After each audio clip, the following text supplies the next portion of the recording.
Kadang-kadang, perusahaan yang kelihatannya biasa-biasa aja di bursa saham justru nyimpen cerita yang paling menarik di laporan keuangannya. Nah, kali ini kita akan bongkar bareng sebuah perusahaan sawit yang seolah tersembunyi padahal ada di depan mata kita, GZCO. Pernah kepikiran nggak kalau misalnya nih kita punya 1 hektar kebun sawit, kira-kira sebulan bisa dapat duit berapa ya? Mungkin kedengarannya rumit, tapi laporan keuangan GZCO ngasih kita jawaban yang jelas banget. Dan terus terang cukup bikin kaget. Yuk kita cari tahu sama-sama. Oke, kita mulai penelusuran kita. Lapisan pertama, apa sih sebenarnya yang ada di balik tiker GZCO yang kelihatannya simple itu? Kalau kita lihat sekilas, GZCO ini ya kayak saham sawit biasa aja. Tapi begitu kita buka kap mesinnya, alias laporan keuangannya, ceritanya jadi beda banget. Ini bukan sekedar perkebunan sawit biasa. Skalanya ini bahkan main-main loh. Kita bicara soal lebih dari 15.000 hektar lahan yang udah ditanami. Itu terbentang dari Sumatera sampai Kalimantan. Bayangin aja luasnya. Ini adalah jejak fisik yang signifikan banget di industri ini. Nah, ini poin yang krusial banget buat dicatat. GZCO itu udah lewat fase ekspansi gila-gilaan. Mereka sekarang ada di fase panen. Jadi fokus utamanya udah bukan lagi nambah lahan, tapi gimana caranya meres keuntungan semaksimal mungkin dari aset-aset yang udah matang. Sekarang kita masuk ke inti ceritanya. Gimana persisnya setiap jengkal tanah ini bisa berubah jadi mesin pencetak uang. Analogi ini ngebantu banget nih. Coba deh anggap setiap hektar kebun sawit mereka itu kayak satu lini produksi di pabrik. Nah, yang mau kita cari tahu adalah seberapa efisien sih tiap-tiap lini produksi ini jalan. Coba lihat deh perubahan drastisnya ini. Di awal 2024, tiap hektar itu bisa dibilang masih bakar duit, alias rugi. Tapi cuma dalam setahun, mereka berhasil membalikan keadaan. Dari rugi, jadi untung yang lumayan signifikan per hektarnya. Keren kan? Dan kalau kita lihat angkanya, wow, dari cuma sekitar Rp50.000 per hektar per bulan, loncat jadi hampir Rp300.000. Ini benar-benar lonjakan produktivitas yang luar biasa dalam waktu yang sangat singkat. Nah, ini kuncinya. Laba per hektar meroket 480%. Padahal pendapatannya cuma naik 38%. Artinya apa? Keuntungannya tumbuh lebih dari 10 kali lipat lebih cepat dari penjualannya.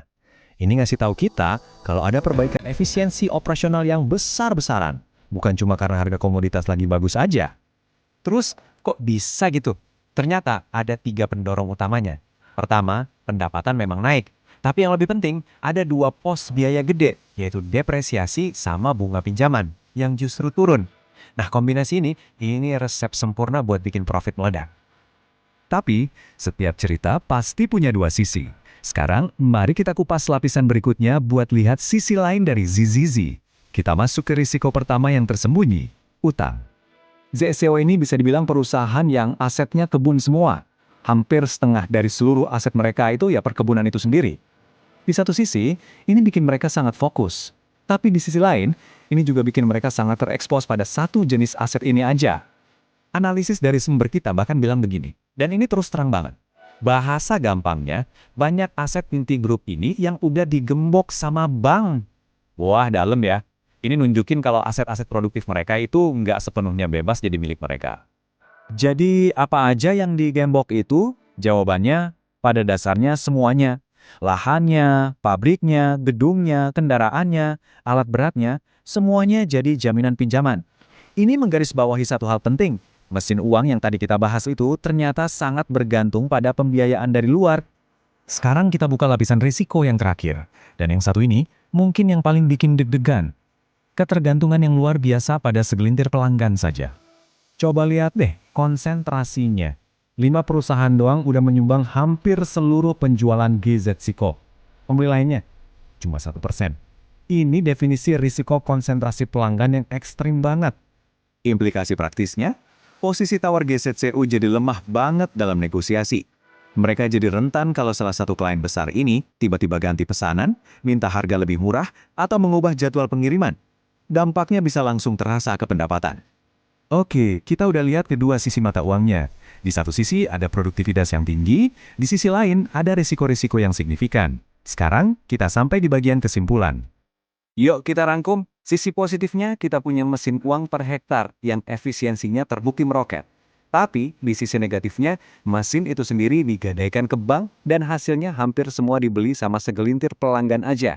Jadi ini pertarungan klasik nih, antara efisiensi operasional yang ciamik melawan risiko struktural yang nggak main-main. Nah, ini pertanyaan yang saya tinggalkan buat kalian. Berdasarkan apa yang udah kita bedah bareng, apakah kekuatan GZCO ini lebih besar dari kelemahannya? Jawabannya akan menentukan bagaimana pasar seharusnya menilai perusahaan sawit yang selama ini mungkin tersembunyi di depan mata kita.